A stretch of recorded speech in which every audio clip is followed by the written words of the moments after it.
Pro Football Hall of Fame French champion, and an individual who I did more television with on NFL Total Access than everybody else that I was doing it back in the day on NFL Network. My buddy Rod Woodson. Good to see you, Rod. Rich. Yeah. Hey, buddy. Courtesy of One Pill Can Kill, the fentanyl awareness campaign that the NFL Alumni Health Association Alumni Health is teaming up with the DEA. We'll talk about that in a second. Good to see you. Good seeing you again. I know. I agree with you. I'm glad I woke up this morning. Beats the alternative. It does beat the alternative. Doesn't it? 6 feet above beats 6 feet under. Absolutely. I'm kind of stunned. I thought when the Ravens left Arrowhead week 1, I know because you do Ravens radio. Yeah. I thought we'd see him again in the playoffs. I thought for sure we'd see him again in the playoffs. Yeah, I thought it was destiny. Year we won, 2000. Trent Dilfer was 28 years old. 12 years later, Joe Flacco, 28 years old. 12 years later, Lamar Jackson, 28 years old. I just thought it was destiny. Obviously, they didn't play well enough, but you can't have 3 turnovers either in a postseason and think you're going to win a football game. It's tough to do. Yeah, and also it's 12 years apart, the Superdome, which is where Flacco was the MVP of the Super Bowl right here, right here in New Orleans. I don't know if the Ravens were going to win it. I just thought we would definitely see that rematch as opposed to Bills-Chiefs rematch. I did too. I thought with the way the Ravens were playing in the last back half of the season too, right? Defensively. Yes. Offensively, they were playing really good after week 3. Throughout the whole year. Defensively, after week 11, they were the number 1 defense in the league after week 11. But when you get to the postseason, Rich, you know it. I mean, you see it every single year. You turn the ball over, especially 3 times, and you still got an opportunity to win. You just make it tough on yourself. That's why the Ravens, the Eagles also put up the double nickel in the NFC Championship game. All those turnovers from the Commanders, it made things a little bit easier for the Eagles to do it. So what would you say is the issue with the Ravens, if there is one? I don't know. Or we're just they're just born at the wrong time with Mahomes right now. I think I don't know. I think that is you get Mahomes, you got Josh Allen, you got Lamar, 3 of the best quarterbacks in the National Football League, all in the AFC. Mahomes, nobody can beat the guy right now. I mean, this year offensively, they haven't been great, even though they're getting healthier now. But Mahomes still makes 1 to 2 to 3 plays somewhere inside of the game.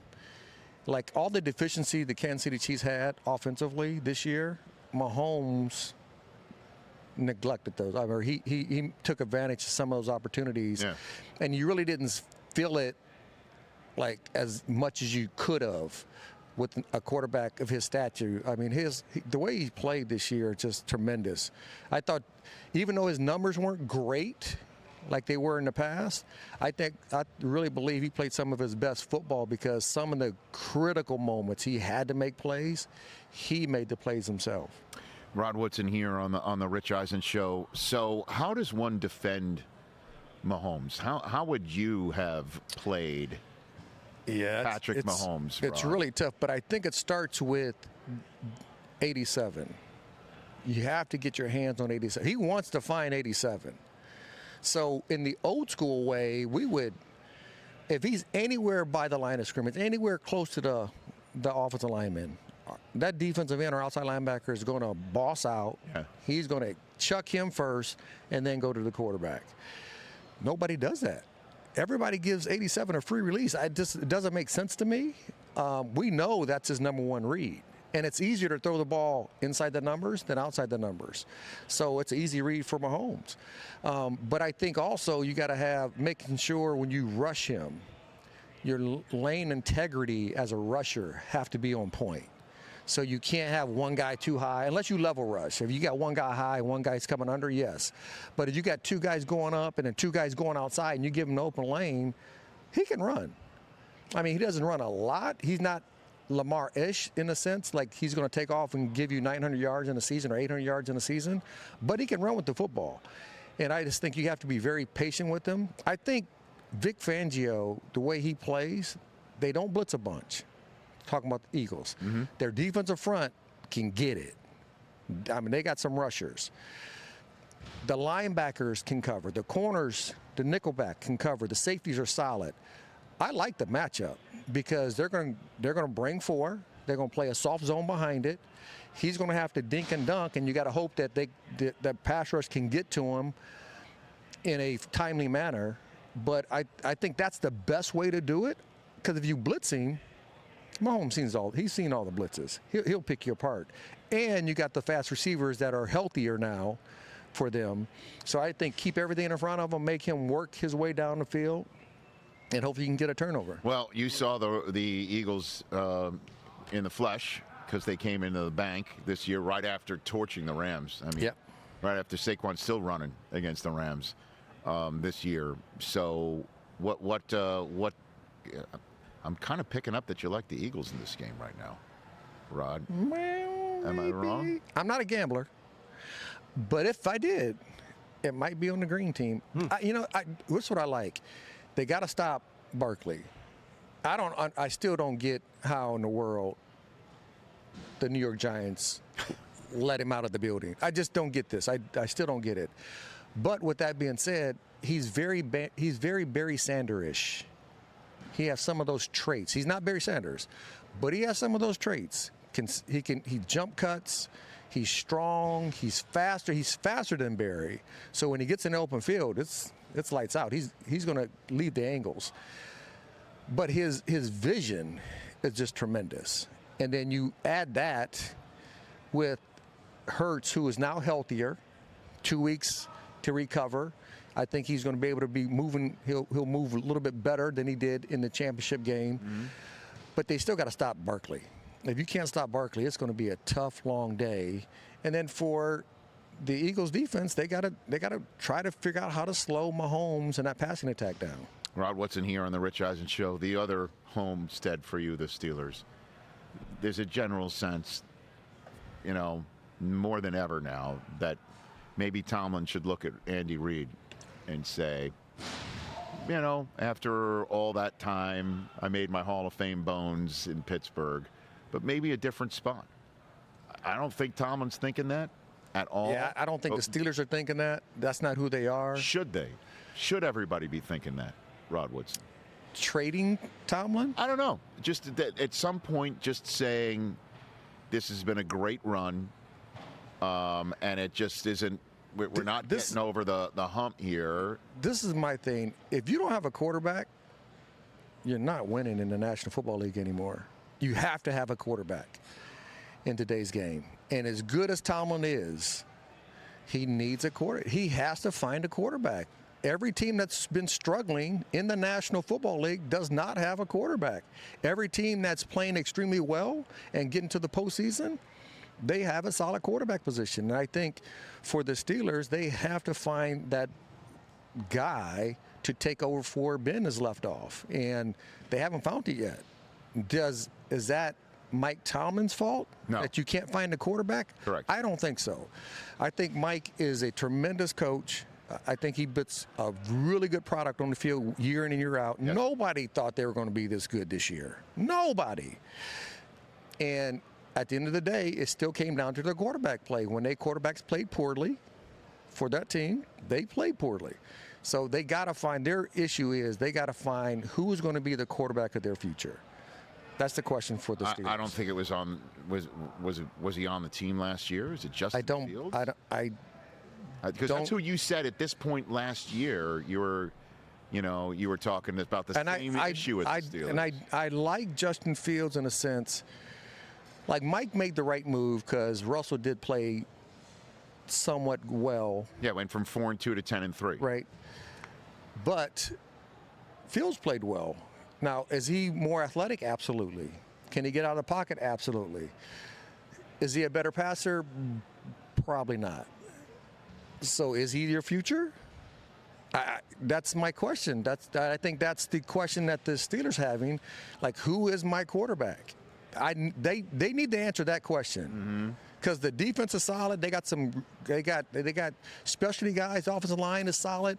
They got to find the question is who is the quarterback of the future for the Pittsburgh Steelers, and I think that is still unanswered. Rod Woodson, a few minutes left with the Hall of Famer here.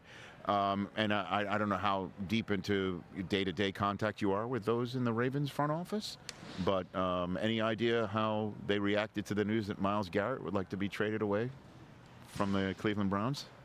Any idea how that hit them? I don't know, but I would hope that they would think about trying to get that guy, because he's caused a lot of havoc for Lamar Jackson. One warm place would have to freeze over for the Ravens or the Steelers to get him.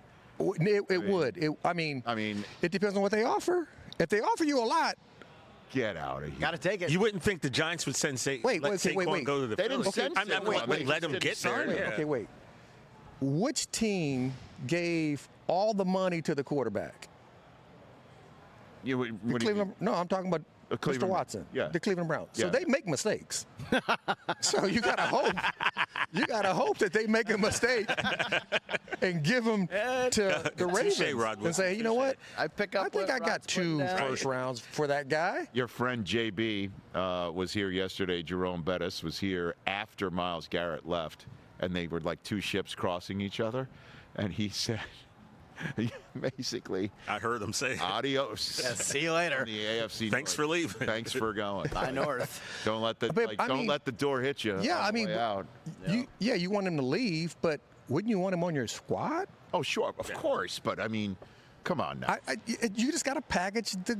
You got to package the deal. It would have to be double what anyone else. You have to pay more than extra. You think Cleveland was worried about losing? I think Cleveland would never send him to the. They've done a lot of Art Modell's team. That's number 1. Okay. Number 2 is they would never send him to Pittsburgh, ever. Like they could offer everything. They could offer an entire draft, and they would say, You don't think thank you. If they gave him 2 firsts? That's not enough. Because if somebody else is going to give him 2 firsts, you have to double that. I tell you what, all they can say is no. Make the call. That's all they can say. Make the call. Make the call. So what are you doing with NFL Alumni Health, Rod Woodson? Well, NFL Alumni Health is with the DEA for the One Pill Can Kill campaign. And you think about our crisis in the U.S. with fentanyl. And it's kind of personal because my oldest son had addiction problem years ago. But remember how we grew up. We grew up where the village had to raise a kid. And we all, if you saw something, you kind of said something. And if somebody was doing something, if somebody's in somebody's yard and you shouldn't have been near, somebody neighbor was going to say something to the family or to the parents. And it's really that one pill can kill, but the one conversation that you can have with somebody that's in that issue can save a life. And think about come Sunday, how many people that the Dome holds? 85,000? Mm-hmm. That's how many people die a year from the fentanyl crisis in America. And from the ages of 18 to 45, poisoning or overdosing is the #1 killer of our country. And the DEA is partnered with the NFL Alumni Health to try to combat that. Think about this. We live, look at your phone. Yeah. Right there. We live with that. Yep. Everything, right? Mm-hmm. Our kids have access to that. Yes.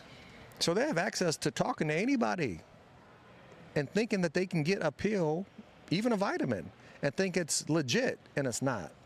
You can't get a prescription from your phone, from social media, but kids think you can. And there's the issue we have, where you're thinking you're doing something right, and even parents thinking the kid can get some pills or medicine from social media, and it could be laced with 2 grains, 3 grains of fentanyl, and that can be the one pill that's the last pill you take, and that's the last breath you take.